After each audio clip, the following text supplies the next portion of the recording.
Well, as most of you know by now, there was a big brawl on Bill Maher's show on Friday night, and none of them were even drinking yet. The man who got it all started is my first guest tonight.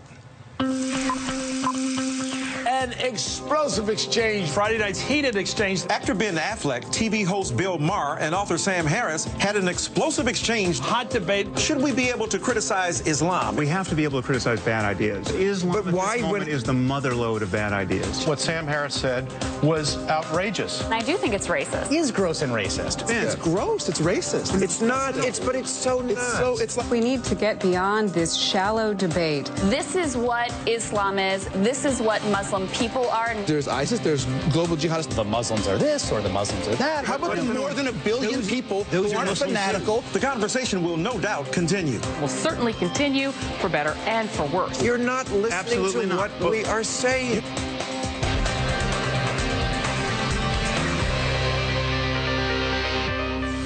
It's not often that a TV talk show argument gets talked about more than a few minutes after that TV show ends, but a batch of articles continue to appear today, including Nick Kristoff's in the New York Times, about the argument that Ben Affleck and Nick Kristoff had with Bill Maher and Sam Harris on Bill Maher's show on Friday night. An argument that Nick Kristoff said today was, quote, a TV brawl. We have been sold this meme of Islamophobia where every criticism of the doctrine of Islam gets conflated with bigotry toward Muslims as people. Right. And that is it's intellectually ridiculous. Why are you so hostile about this concept? It's gross. It's racist. It's not. But it's so not. It's like saying those stateless, shifty Jew. You're not listening to what we are saying. You guys are saying if you want to be liberals, believe in liberal principles like freedom of speech, like you know, we are endowed by our forefathers with an inalienable rights, like all men are created equal. Ben, we have to be able to criticize bad ideas. And of course we do. No liberal doesn't want to criticize bad ideas. But Islam at this moment is the motherlode of bad ideas. Jesus. So we have ideas like blasphemy. There are hundreds of millions of Muslims who are nominal Muslims, who don't take the faith seriously, who don't want to kill apostates, who are horrified by ISIS, and we need to defend these people, prop them up, and let them reform. Dude, you're talking ISIS couldn't fill a AA ballpark in Charleston, West Virginia, and you're making a career out of ISIS. But no, it's not just ISIS. It's all jihadists. It's global. It's a phenomenon of global jihad. This is such a caricature of Indonesia, of Malaysia, okay, wait a minute. So much of the world. And this does have the tinge a little bit of the way white racists talk about African Americans.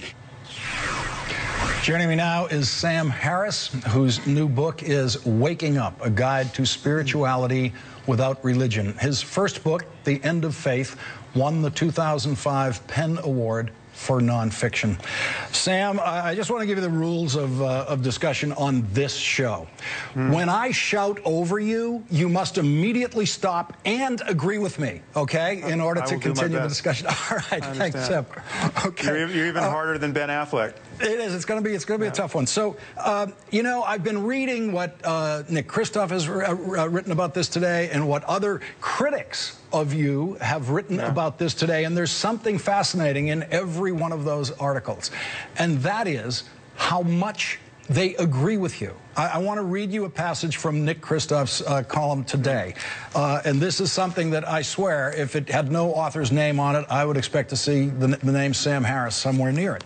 He says, today, the Islamic world includes a strain that truly is disproportionately intolerant and oppressive. Barbarians in the Islamic State cite their faith as the reason for their monstrous behavior, most recently beheading a British aid worker devoted to saving Muslim lives, and give all Islam a bad name.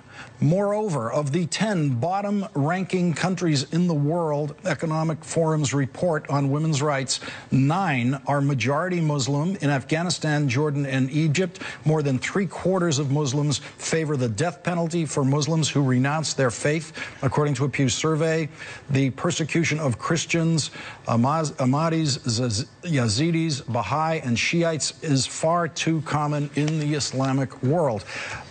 And Sam, when I read that, and when I listen to that discussion that went on Friday night, it seems to me that the key line in it was when Bill Maher said, you're not listening to us. And I think that's easy to happen in those kinds of TV back and forth. But it's so interesting how much you all actually agree, where the areas of agreement actually are. Well, and the irony is that even when someone like Nick Kristof thinks he's not agreeing with me, he's actually proving my point. So he's arguing that we're not acknowledging all the people who are making heroic efforts to reform the faith or to criticize so-called extremism. But then he goes on to say how much courage this takes, because their lives are in danger in dozens of Muslim countries, merely for advocating for human rights, which of course proves my point, that the point is that there's what we're calling radical Islam or extremist Islam or fundamentalist Islam is massively well subscribed in the Muslim world, and there are reams of polling data to attest to this, mostly the Pew polls, but also Gallup polls. And so he'll cite a country like Indonesia as being the poster child for Muslim moderation, and it is moderate compared to Pakistan or Sudan or Saudi Arabia, but 70% of Indonesians want to live under Sharia law, and when you ask specific questions about what sorts of punishments they want enforced, 40% want adulterers stoned to death. Now, it's true only 16% want apostates stoned to death, but that's the best, more or less the best results you get on that question in the Muslim world, with the exception of a place like Albania. So when you look at any of these specific questions, and this is my argument, that specific beliefs have consequences, you have a really terrifying level of subscription to very scary ideas like apostates should be killed, or blasphemers should be killed, or the Danish cartoonist should have been killed or prosecuted. These are, in many, many countries, these numbers are up around 70%, 80% in places like Pakistan, and we have to talk honestly about it. This is not the fringe of the fringe. This is mainstream. It may not be mainstream in Los Angeles or New York, but it is mainstream worldwide for Islam. Well, there's always a huge gap between beliefs and acting on beliefs, I think, in this kind of arena in particular. And so that's another part of this that I think the other side of the debate that you're in, which, as I say, is with people who largely agree with you, it includes, I think, that notion that they feel on their side of the table that you are saying that these people, that poll says, therefore, that Indonesians are ready to go out there and behead people. Well, this is something I asked in the green room after our fight on the panel. In response to Nick and Ben's point that there's so many people who stand up against ISIS, there have been demonstrations, there's a hashtag not in our name. But I asked both of them, what would have happened if we had burned a Quran on tonight's show? And they knew what would happen. There would be riots in scores of countries. Embassies would likely burn. People would certainly get killed. And we would spend the rest of our lives hiding from theocrats under credible threat of death. Now, that's just a fact. It's a fact that neither of them would deny. And yet, what we have in response to ISIS, who is crucifying people by the side of the road, raping women by the thousands, torturing women, and burying children alive, in the name of Islam, we have a hashtag and we have some demonstrations. Now, I support the hashtag. I support those demonstrations, but we need a groundswell of repudiation of this kind of behavior. And the problem is, and I'm not denying that some people repudiate it, and many millions of Muslims are horrified, but the problem is ISIS is behaving in a way that is sanctioned by a literal reading of the Quran and the Hadith. You can take sex slaves among the infidels. You should cut the infidels' heads off. This is a plausible version of the faith, and it's not a plausible version of Buddhism. So the comparison to the Buddhists who are in Myanmar now killing Muslims is a facile one, because these Buddhists are killing Muslims. It's horrible. It is a sign of tribal violence, but it is not a sign of an honest implementation of the doctrine of Buddhism. You can't find anywhere in the Pali Canon that tells you to go destroy the lives of innocent people. that is something that ISIS is doing, and they are doing it very much in a paint-by-numbers way.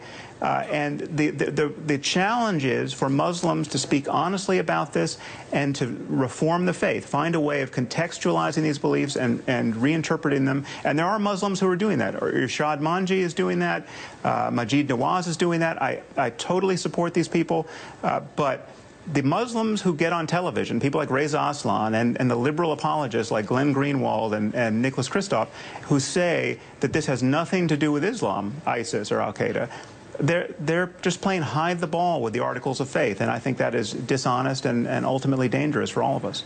Well, one of the things they're saying, Sam, is that there are many articles of faith in the Quran and in the Bible, and there are passages in the Bible that say, you know, the penalty for adultery is death. And there are passages in the Quran that say you should not kill anyone, and then there are other passages that say for certain reasons you should. But you mentioned Reza Aslan. Here's what he wrote about this, about your in writing about your argument on television, under the headline, Bill Maher isn't the only one who misunderstands religion. Under that headline, he writes, people of faith are far too eager to distance themselves from extremists in their community, often denying that religious violence has any religious motivation whatsoever. This is especially true of Muslims. Now, Sam, if I saw Bill's name attached to that, or if I saw your name attached to that, I would think, yeah, that's pretty much what they're saying. Well, I give Reza credit for making that point. I think that was very much in response to the blog post I wrote the day before. But he usually doesn't make that point, and there are many things in his article that take that point back. For instance, he says that no religion is intrinsically violent; it's all a matter of interpretation, and Buddhism is just as potentially violent as Islam. And he cited the Burmese Buddhists, and all of that just muddied the message. The basic point that most people want to believe is that all religions are equally benign or equally irrelevant. They all more or less teach the same thing when they're wise. They teach the same thing when they're not wise. And for the most part, good people will be good and bad people will be bad with or without religion. And that it's all a matter of politics and culture and economics. And religion is never really pulling the strings of human behavior. No one's really blowing themselves up in a crowd of children because they think they're going to get to paradise and get 72 virgins. The problem is, everything I just said in that paragraph is false. And we have to grapple with this fact. People really believe these things, and they are really motivated by their beliefs. And if you believe that the Quran is the perfect word of the creator of the universe, it is absolutely rational to hate the infidel, to think that the infidel is going to just burn in hell for eternity, and that's a good thing because God wants it that way. And you should spread the one true faith to the ends of the earth, and you are in a perpetual state of war against unbelievers. That is arguably one of the central messages of the Quran. It's not the only message, as you point out, and there are a few lines, like there's no compulsion in religion, for instance, which you can hold up against that tide of animosity. But reformist Muslims have to do that. But they don't have as many tools as we would want them to have. And we just have to speak honestly about that. And we have to encourage liberal voices in the Muslim world. Sam, I think one of the things we are talking about here, or that's involved here, is the maturation curves of religions. Christendom was once a pretty murderous operation. The Inquisition was all about murdering people for not being good Christians and not being convincing Christians after they had converted.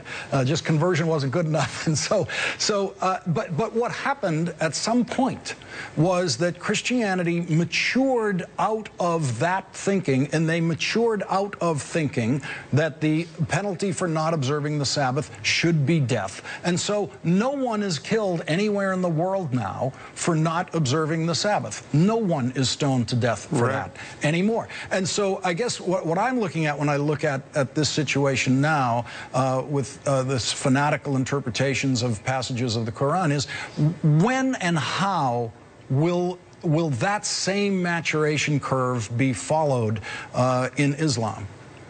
Well, the first thing to point out is we don't have centuries to wait for this process. It took centuries, as you say, and it was based on the collision with science and secular human rights and secular ethics.